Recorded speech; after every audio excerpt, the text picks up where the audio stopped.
మా నాకు God father లాంటి వ్యక్తి అయినటువంటి మా కోన వెంకట గారి సార్కి. సో ఆయనకే ఆయన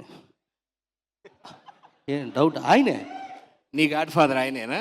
ఉంది, చెప్తా ఆయన సంగతి.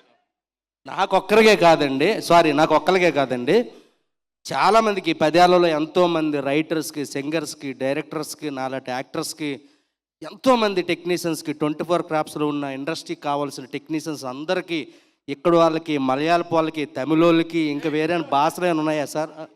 ఇక్కడేనే ఇంకా ఇచ్చారు ఆయన. ఆ సంజయ్ మిశ్రాని కూడా తీసుకొచ్చాడు హిందీ నుంచి. అలాగే ఇప్పుడు మలయాళ యాక్టర్ ఆయన వచ్చారు, ఆయన పేరు రాహుల్ గారు. అలాగా దక్షిణాది భారతదేశంలో ఉండే ఆర్టిస్టులందరినీ కలుపుతూ తెలుగులో ఇలా సినిమాలు తీస్తున్న కోన వెంకట గారికి నిజంగా ధన్యవాదాలు సార్. సార్ ఇలాగ ఎంతోమందిని మీరు ప్రోత్సహిస్తూ ఎంకరేజ్ చేస్తూ ఇలాగ మళ్ళీ మీ జుత్తి మీద ఎన్ని ఎంటికలు ఉన్నాయో అన్ని సినిమాలు తీయాలని మనస్ఫూర్తిగా కోరుకుంటున్నాను సార్.